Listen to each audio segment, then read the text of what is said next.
크게 아멘으로 화답합니다. 할렐루야. 따라 하시겠습니다. 생명의 정보를 붙들라. 생명의 정보를 붙들라라는 제목으로 말씀 전합니다. 현대 전쟁을 정보전이라고 합니다. 정보전의 종류에는 사이버전, 전자전, 심리전, 군사 기만 등이 있습니다. 군사 기만은 적을 기만하고 정보를 수집하는 행위입니다. 이 정보전에 따라 전쟁을 승리로 이끈 경우가 많습니다. 군사 기만으로 승리한 경우가 있습니다. 고대 그리스가 목마를 만들어 트로이 안에 들여놓은 사건입니다. 세계 제2차 대전 시 연합군이 독일에 거짓 정보를 흘렸습니다. 그것을 통해 연합군이 노르망디 상륙 작전을 성공적으로 수행했습니다. 이러한 정보전이 중요하기 때문에 우리나라에도 국정원을 두었습니다. 정보전에 있어서 전 세계에서 탁월한 정보기관들이 있습니다. 대표적인 것 중 하나는 미국의 중앙정보국 CIA입니다. 또 하나는 미국의 국가보안국 NSA입니다. 이 정보국은 전 세계의 정보가 다 모여있다 해도 과언이 아닙니다. NSA는 2차 대전 태평양 전쟁에서 미국을 승리로 이끌었습니다. 전쟁이 시작되기도 전에 일본의 암호를 모조리 해독했습니다. 또 하나는 미국 연방수사국 FBI입니다. 이것은 테러리스트들에게는 사신과 같은 존재입니다. 미국 대도시에 마피아들의 씨를 말려버렸습니다. 러시아에는 과거 푸틴이 몸담았던 KGB가 있습니다.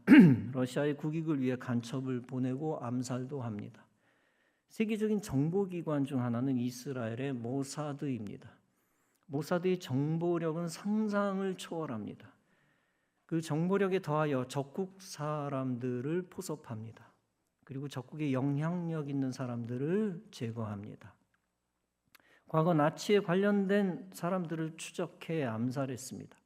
그 뒤 이슬람 관련 많은 테러리스트들을 암살했습니다. 이란의 핵개발 과학자들을 암살했습니다. 이 모사드가 하마스 지도자들을 대거 사살했습니다. 작년에는 이스라엘 침공했던 신와르를 전쟁 중 사살했습니다. 하마스 정치국장 하니에를 이란 대통령 취임 때 사살했습니다. 레바논 헤즈볼라의 대표 하산의 은신 벙커를 발견했습니다.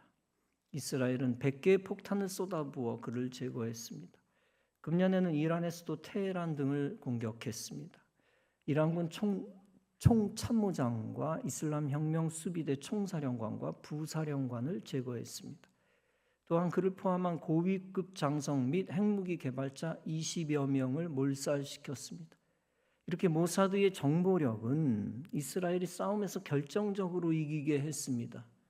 만약 이스라엘이 고급 정보력을 안 가지고 있었다면 어떻게 되었을까요? 벌써 주변 아랍국들에게 먹히고 지구상에서 이스라엘은 사라졌을 것입니다.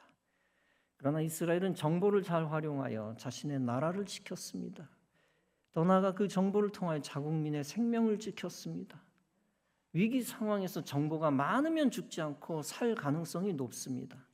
반대로 위기 상황에서 정보가 없으면 죽을 가능성이 높아집니다. 최근 캄보디아의 한국인 납치 살해 사건이 국가적 이슈입니다. 한국 20대 청년이 캄보디아의 범죄 단체에 감금돼 숨졌습니다. 그것이 2달 전 8월의 일입니다. 캄보디아는 중국, 즉 C나라의 보이스피싱 조직들이 활개를 칩니다. 캄보디아는 과거 코미디언 서세원이 약물에 의해 살해된 나라입니다. 캄보디아 내 C국 두목들은 수많은 한국 청년들을 속여 조직원을 포섭합니다. 범죄단체가 해외 고수익이라는 취업 사기를 쳐서 그들을 끌어당겼습니다. 그들이 포섭한 젊은이들을 실적이 좋지 않으면 학대하고 죽이기도 합니다. 이 범죄 집단이 무서운 것은 장기 적출을 한다는 것입니다. 그런 위험한 나라에서 한국 청년이 죽은 것입니다. 그런데 지난 8월 외교부는 사실과 다르다고 거짓말을 했습니다. 유족을 위해 보도에 신중을 기해달라고 했습니다. 아마 시국의 심기를 건드리지 않기 위한 것 때문일 수도 있습니다.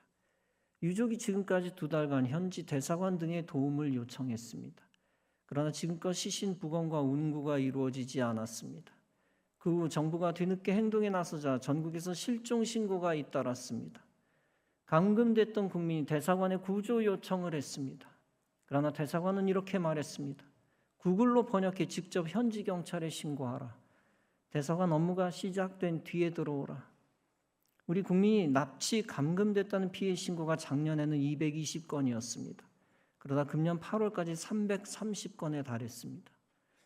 교육부 장관은 지난주에 비로소 사태의 심각성을 알아차렸습니다. 현지 경찰과 수사 공조를 이제 시작하겠다고 발언했습니다. 알면서 시시하다가 여론에 밀려 이제 액션을 취한 것입니다. 캄보디아 주재 대사는 3개월째 공석입니다. 미국은 시국의 사탄적 만행을 의회에서 규탄하고 입법화하고 있습니다. 미국 하원 의회에서 시국의 장기 적출을 문제 삼았습니다. 작년 의회에서 있었던 일 중 일부를 소개합니다. For what purpose does the gentleman from Georgia seek recognition? Mr. Speaker, I move that the House suspend the rules and pass H.R. 4132 as amended. The clerk will report.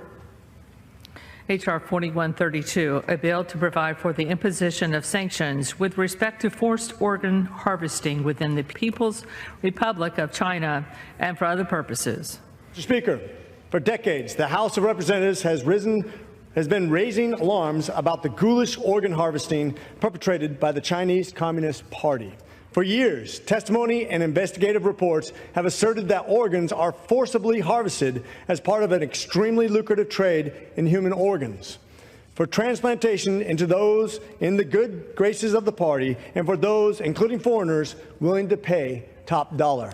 Forced organ harvesting in China appears to be targeting specific ethnic, linguistic, or religious minorities held in detention, often without being explained the reasons for arrest or given arrest warrants, end quote. These depraved CCP abuses must stop. Through its repressive control of information, the CCP has created the infrastructure and resources needed to persecute millions of its own citizens. Not only Falun Gong practitioners, but also Uyghurs, Tibetans, Christians, and any other Chinese Communist Party, any others the Chinese Communist Party chooses to target. The Communist Party of China doesn't want us to see. The idea that a member of a religious minority could be targeted and killed so that their organs could be harvested is worthy of a horror movie. It violates the basic tenets of our God-given rights. But that is allegedly what the Chinese Communist Party has been doing for years. Opinion of the chair, 2/3 being the affirmative. The rules are suspended. The bill is passed. It tells you that America has got to wake up to stopping a communist regime that's intent on taking over America at every level. 이렇게 타국의 만행을 규탄할 수 있는 세계 최강대국의 위상이 부럽습니다. 한국이 피살 사건의 비극을 가져온 뿌리가 무엇입니까? 그것은 납치된 자들에게 생명의 정보가 없었다는 것입니다. 고수익의 정보는 있었지만 어떤 일을 한다는 정보가 없었습니다.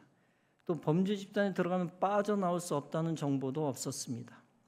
우리는 시국의 기독교인들을 신뢰할 수 있습니다. 시진핑의 탄압을 받고 있는 2억 명의 기독교인들은 우리의 동지입니다. 우리는 시국 선교사들과 기독교인들과 하나가 되어야 합니다. 그것과 하나 되어 공산국가에서도 교회를 세우고 영혼을 구해야 합니다. 그리고 이 땅에 살고 있는 시국 출신 기독교인 성도들과 동지가 되어야 합니다. 그들과 함께 투쟁하며 우리나라에서 공산화를 막아내 교회를 지켜야 합니다. 한편 공산국가에서 범죄를 저지르고 있는 사기단은 우리의 적입니다. 그들이 우리나라에 대거 유입이 되면 우리는 무서운 범죄에 노출됩니다. 그들의 행적을 잘 분석해 범죄자들의 국내 입국을 막아야 합니다. 합당한 생명의 정보를 활용해 죽음의 길을 예방해야 합니다. 일단 우리나라 국민들이 캄보디아에 입국하지 못하도록 잠시 막아야 합니다. 캄보디아 정치권과 범죄 조직이 완전히 결탁되어 있기 때문입니다. 한편 대한민국을 시국의 속국 만들려 하는 공산주의자들이 있습니다. 장기적으로 그들은 인해 전술로 동북아 공정을 성공시키려 합니다. 마치 위구르와 티벳과 내몽골 지역을 한족으로 가득 채운 것과 같습니다. 할 수만 있다면 그들의 입국도 막아야 합니다. 할 수만 있다면 군대를 캄보디아에 파견해야 합니다. 그리고 시국 두목들을 제거하고 조직을 소탕해야 합니다.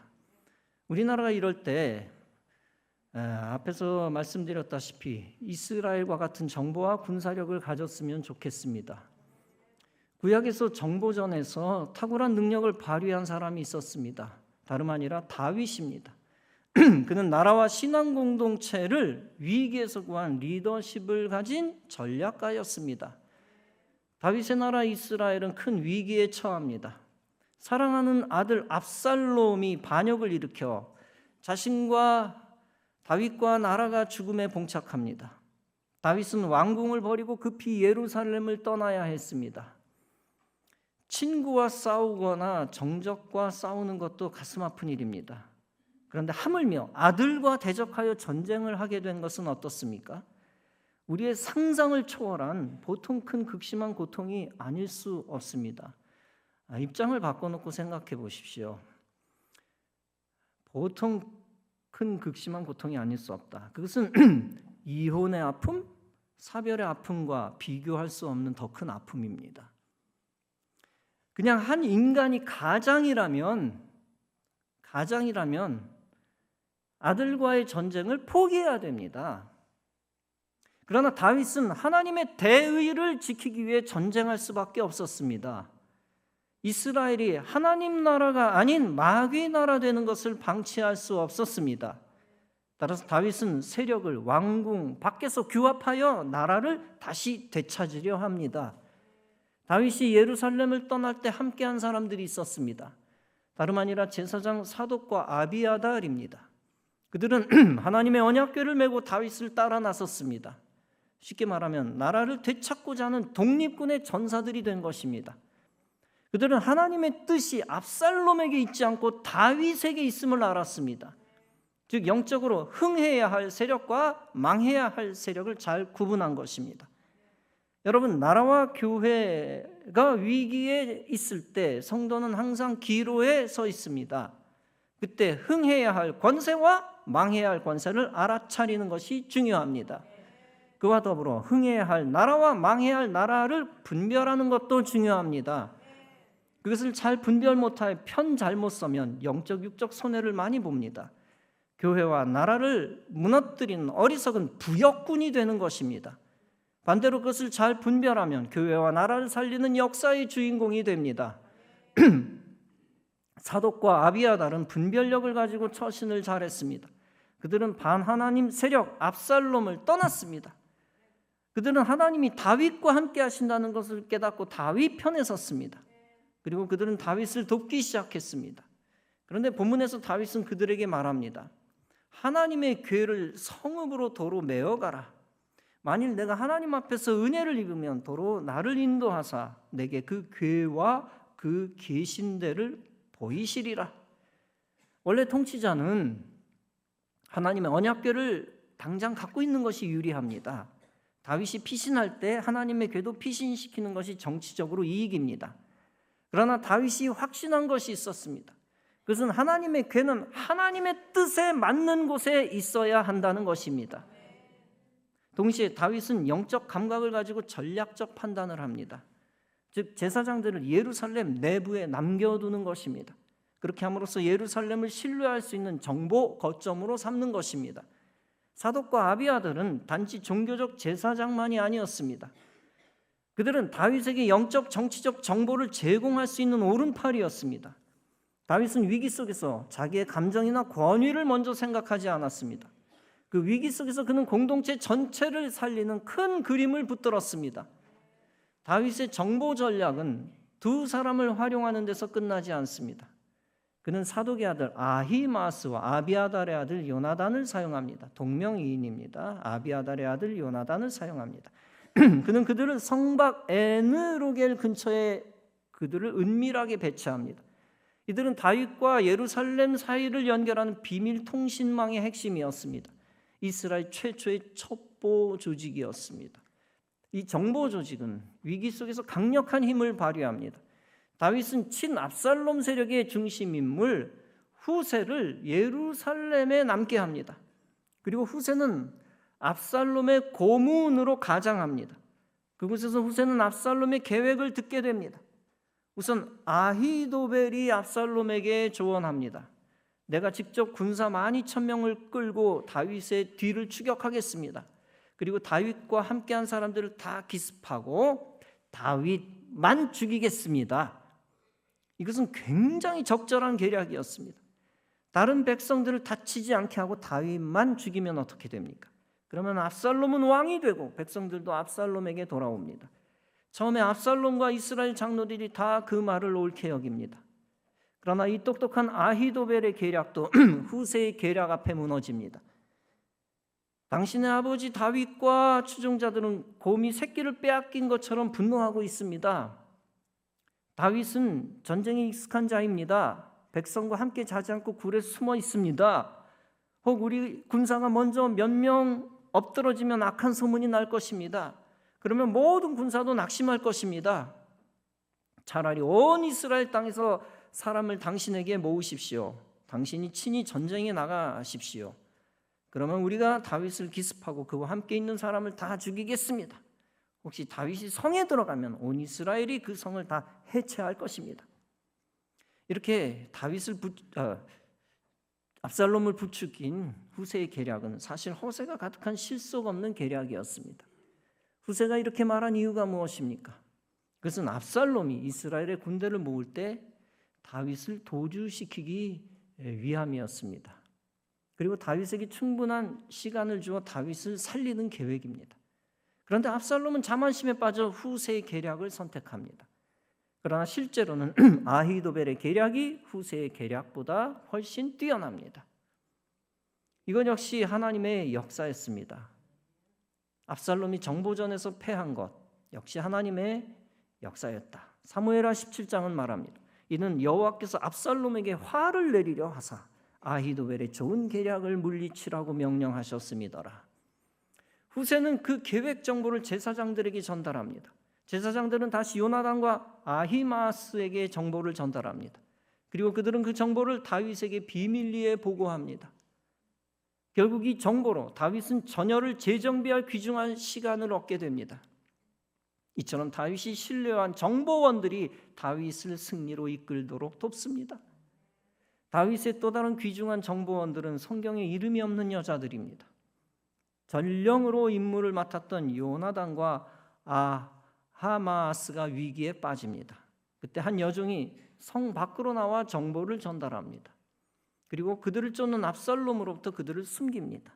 또 한 여자는 그들을 우물에 숨기고 그 위에 보리를 덮어 위장합니다. 이 무명의 영웅들은 당시 사회적 지위가 낮은 평범한 인물들이었습니다. 그러나 그들의 지혜와 용기는 다윗의 생명을 구합니다. 그리고 생명 얻은 다윗은 민족의 운명을 바꾸어 민족의 생명을 구합니다.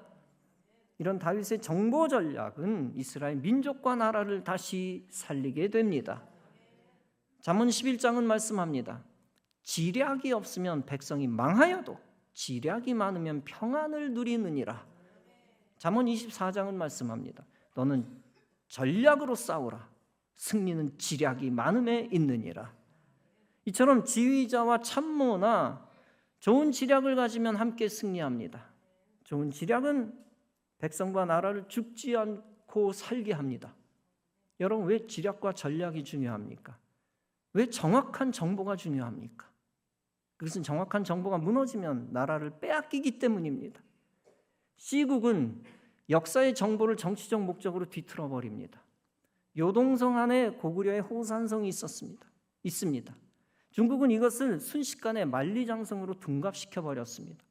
그리고 만리장성을 2000km 가상으로 연장하여 6000km를 8000km로 역사를 왜곡시켰습니다.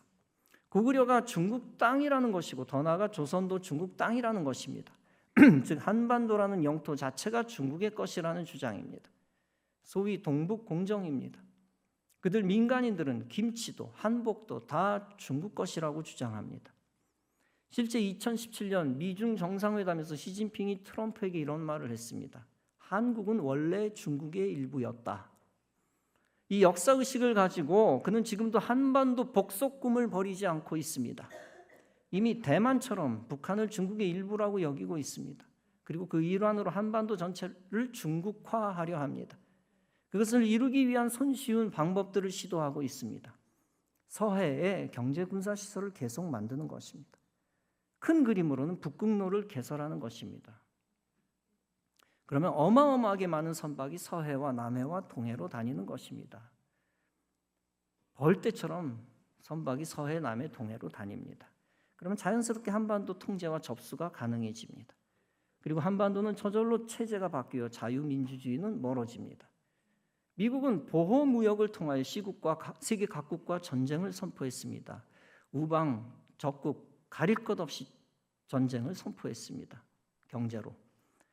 자국 우선주의로 무너져가는 미국. 이 미국만 살려 미국을 강하게 만들겠다는 겁니다. 이에 맞서 시국은 글로벌 초극주의로 각국들을 규합하고 있습니다. 여기서 우리는 참 이상한 걸 봅니다. 자본주의 대부 미국은 독재 같은 전체주의와 고립주의를 붙들고 고집부립니다.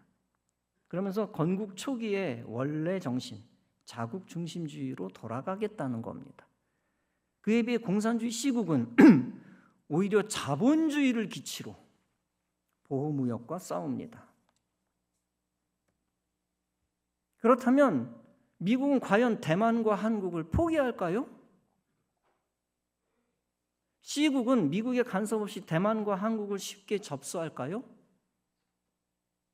결코 그렇지 않습니다. 미국은 시국의 팽창을 용납하지 않을 것입니다. 사실상 미국의 대한국 최대 관심사는 대한민국의 조선업이며 해군 증강입니다. 시진핑은 대만 침공을 공식화했고 그것을 실천하는 일만 남았습니다. 그것을 손쉽게 하는 방법 중 하나를 학자들이 얘기합니다. 그것은 시국이 북한으로 하여금 남한을 치게 하는 것이라고 합니다. 그때 우리는 누구 편을 들어야 합니까? 이 땅에 어마어마하게 많은 한국 사람들이 이렇게 주장합니다. 우리는 시국의 심기를 건드리지 말고 세계 다극화에 초극화에 편승해야 한다. 다시 말하면 북한, 중국, 러시아, 북중러 편에 서고 그 외에 수많은 중국 쪽으로 점점 수렴되는 나라 편에 서야 된다. 그런 얘기입니다. 그런 주장입니다. 사회주의로 한반도를 한민족 통일해야 한다는 것입니다. 여러분, 만약 담임 목사가 아니라면 몇 걸음 양보했을지도 모릅니다. 그러나 목사는 영적 대적의 계략과 정보를 이미 알아차린 후입니다.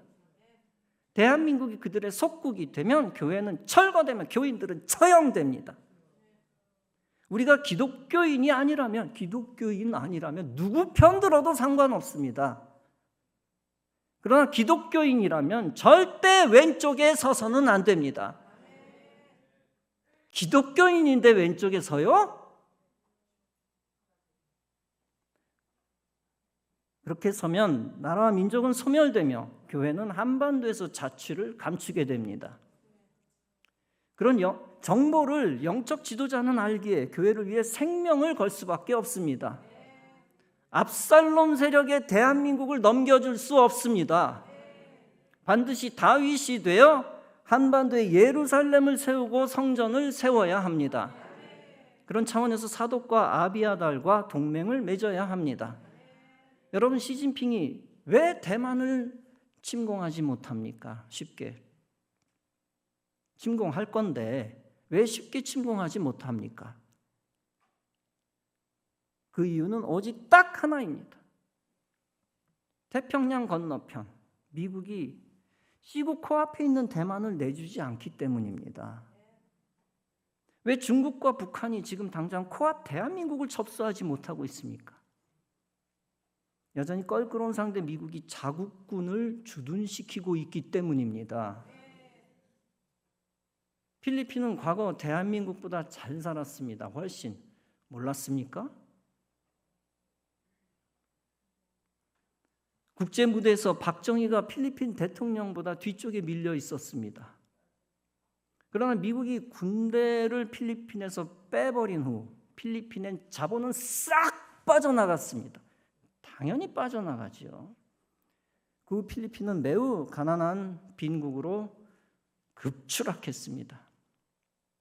대한민국은 미국과의 동맹을 강화해야만 일단 체제적으로 삽니다.